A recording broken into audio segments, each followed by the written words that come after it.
Good morning friends, आप सभी का श्री कृष्णा क्लासेस कादीपुर के यूट्यूब चैनल पर हार्दिक स्वागत है।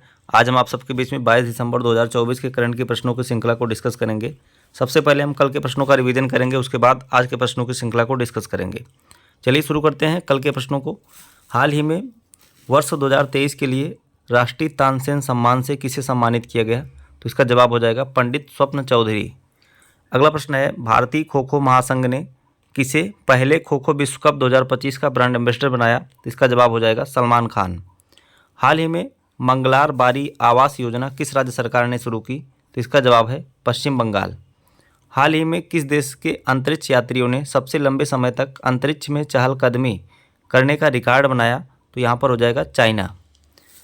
हाल ही में किस देश ने अंतरिक्ष मलबे से निपटने के लिए लेजर से लैस उपग्रह का अध्ययन करने के लिए भारतीय स्टार्टअप के साथ हाथ मिलाने का फैसला किया है? इसका जवाब हो जाएगा जापान। अगला है, भारतीय महिला टीम ने T20 अंतर्राष्ट्रीय क्रिकेट इतिहास में अपना सबसे बड़ा स्कोर किस टीम के खिलाफ बनाया? तो इसका जवाब है वेस्ट इंडीज। किस खिलाड़ी द्वारा bring in on the incredible story of my life नामक पुस्तक लिखी गई? तो इसका जवाब हो जाएगा दीपा मलिक। किस राज्य में चौथी एशियाई रोल बॉल चैंपियनशिप शुरू हुई? इसका जवाब है गोवा। हाल ही में शंकर शर्मा को भारत में किस देश का राजदूत नियुक्त किया गया? नेपाल। इसका जवाब हो जाएगा। हाल ही में पुर्तगाली शासन से मुक्त करने वाले भारतीय सशस्त्र बलों की स्मृति में गोवा मुक्ति दिवस कब मनाया गया? तो 19 दिसंबर को मनाया गया। खेलो इंडिया योजना के तहत कितने खेलो इंडिया केंद्रों को मंजूरी दी गई? तो इसका जवाब है 1250। भारतीय सेना ने हाल ही में भविष्य के युद्ध के लिए AI इंक्यूबेशन सेंटर का अनावरण कहाँ पर किया है? तो इसका जवाब हो जाएगा बेंगलुरु। तो ये रहे हमारे कल के दिन के प्रश्न। आप अगर इसको डिटेल में पढ़ना चाहते हैं तो आप जाकर प्लेलिस्ट से दिसंबर महीने के प्लेलिस्ट में जा करके इसको पूरा डिटेल में पढ़ सकते हैं। आइए शुरू करते हैं आज के प्रश्नों की श्रृंखला को। आज के दिन का हमारा पहला प्रश्न है, हाल ही में अंतर्राष्ट्रीय मानव एकजुटता दिवस कब मनाया गया? तो यह मनाया जाता है प्रत्येक साल 20 दिसंबर को। संयुक्त राष्ट्र महासभा के द्वारा इसको मनाया जाता है। 20 दिसंबर को यह सेलिब्रेट किया गया है।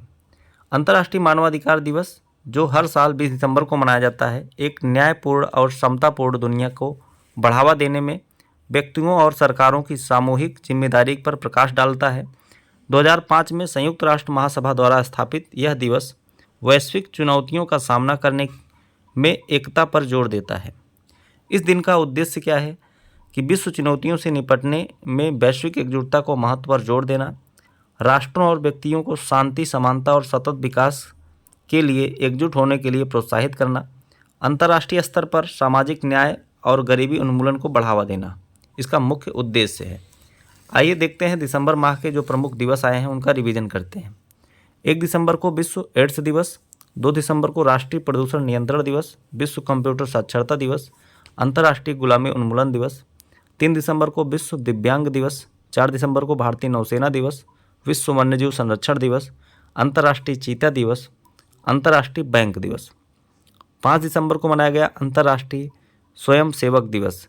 5 दिसंबर को विश्व मृदा दिवस, 6 दिसंबर को होमगार्ड और नागरिक सुरक्षा स्थापना दिवस, 7 दिसंबर को भारतीय सशस्त्र सेना झंडा दिवस, 7 दिसंबर को अंतर्राष्ट्रीय नागरिक विमानन दिवस, 8 दिसंबर को बोधि दिवस, 9 दिसंबर को अंतर्राष्ट्रीय भ्रष्टाचार विरोधी दिवस, 10 दिसंबर को अंतर्राष्ट्रीय मानवाधिकार दिवस, 11 दिसंबर को अंतर्राष्ट्रीय पर्वत दिवस, 12 दिसंबर को सार्वभौमिक स्वास्थ्य कवरेज दिवस, 14 दिसंबर को राष्ट्रीय ऊर्जा संरक्षण दिवस, 16 दिसंबर विजय दिवस, 18 दिसंबर अंतर्राष्ट्रीय प्रवासी दिवस, 19 दिसंबर अल्पसंख्यक अधिकार दिवस और 19 दिसंबर को ही मनाया गया गोवा मुक्ति दिवस।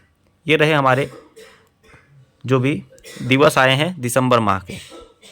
अगला प्रश्न देखते हैं, हाल ही में एशियन यूथ और जूनियर वेट लिफ्टिंग प्रतियोगिता का आयोजन कहाँ किया जा रहा है? तो इसका आयोजन किया जा रहा है दोहा, जो कि कतर की राजधानी है। तो एशियन यूथ और जूनियर वेट लिफ्टिंग प्रतियोगिता का आयोजन 19 दिसंबर से 25 दिसंबर तक कतर की राजधानी दोहा में आयोजित किया जा रहा है, जिसमें भारतीय खिलाड़ियों के 28 दल, यहाँ पर 28 खिलाड़ियों का दल इसमें शामिल हुआ है। इसको आप लोग ध्यान में रखेंगे। अगला प्रश्न देखते हैं, हाल ही में भारत ने युग युगीन भारत संग्रहालय स्थापना के लिए किस देश के साथ साझेदारी की है? तो यहाँ पर फ्रांस के साथ साझेदारी की है युग युगीन भारत संग्रहालय के स्थापना के लिए। तो दिल्ली में दुनिया का सबसे बड़ा म्यूजियम बनेगा जो कि युग युगीन भारत नेशनल म्यूजियम, जिसमें 950 कमरे होंगे। 1.17 लाख वर्ग मीटर में ये फैला होगा। प्रधानमंत्री मोदी जी ने 18 मई 2023 को प्रगति मैदान के इंटरनेशनल म्यूजियम एक्सपो में इस म्यूजियम के वर्चुअल वॉक थ्रू का लॉन्च किया था। दिल्ली में दुनिया का सबसे बड़ा म्यूजियम यह बनेगा। इसी के लिए जो है अभी साझेदारी किया है भारत ने फ्रांस के साथ। बात करते हैं फ्रांस की, तो फ्रांस की कैपिटल होती है पेरिस, करेंसी है यहाँ की यूरो, प्रेसिडेंट है यहाँ के इमैनुअल मैक्रो। ठीक है, यूरोप महाद्वीप में स्थित यह देश है, आप देख सकते हैं इमेज के जरिए। 30वें कोलकाता अंतर्राष्ट्रीय फिल्म महोत्सव में फोकस देश बना था फ्रांस। हेनले पासपोर्ट इंडेक्स आया था, उसमें फ्रांस दूसरे स्थान पर था, नंबर 1 पर था सिंगापुर। आप लोग कमेंट बॉक्स में बताएंगे कि अपने देश का हेनले पासपोर्ट इंडेक्स में भारत की रैंक क्या थी। फ्रांस में तमिल कवि तिरुवल्लुवर की प्रतिमा का अनावरण किया गया। फ्रांस के राष्ट्रपति को ओलंपिक आर्डर से सम्मानित किया गया था। भारत और फ्रांस की नौसेना के बीच वरुण अभ्यास का आयोजन किया जाता है। इस चीज़ को आपको ध्यान में रखना है। अगला प्रश्न है, हाल ही में एनटीपीसी ने कहाँ पर परमाणु विद्युत परियोजना स्थापित करने की घोषणा की है? तो इसका जवाब हो जाएगा बिहार में। तो भारत जो एनटीपीसी है इसके अध्यक्ष गुरदीप सिंह ने यह घोषणा की है कि जो है बिहार में परमाणु विद्युत परियोजना की स्थापना की जाएगी। तो नेशनल थर्मल पावर कॉरपोरेशन, इसकी स्थापना 7 नवंबर 1975 को हुई थी। हेडक्वार्टर इसका न्यू दिल्ली में है और इसके अध्यक्ष हैं गुरदीप सिंह। आइए अगला प्रश्न देखते हैं। अगला प्रश्न है, हाल ही में आईसीसी ने किसे ICC women T20 world cup 2028 की मेज़बानी सौंपी? तो इसका जवाब हो जाएगा पाकिस्तान।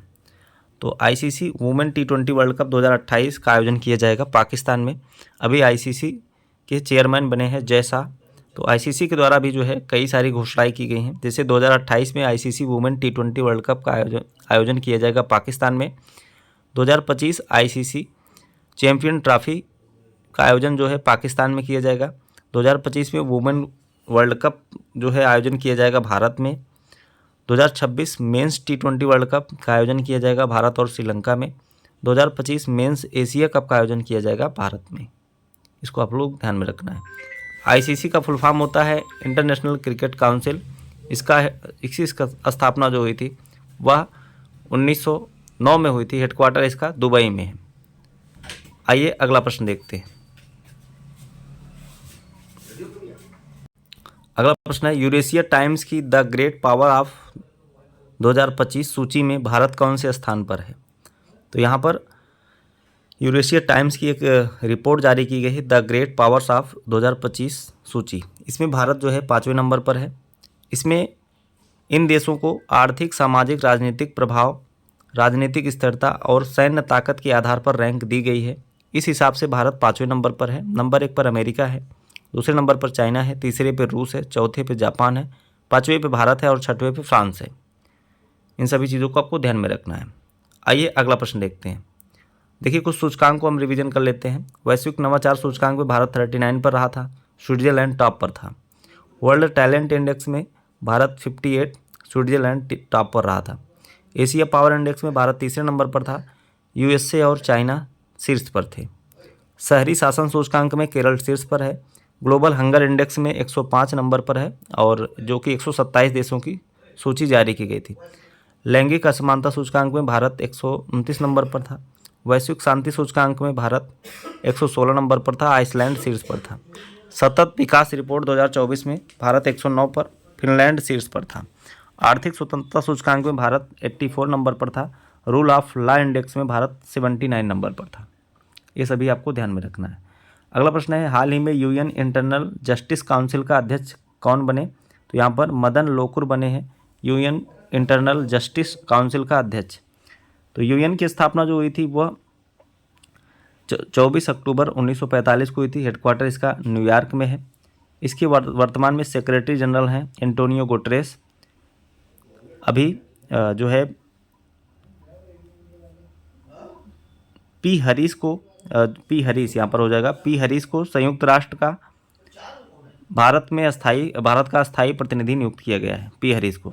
संयुक्त राष्ट्र में हिंदी में भाषण देने वाले प्रथम भारतीय अटल बिहारी वाजपेयी हैं। इसको आप लोग को ध्यान में रखना है।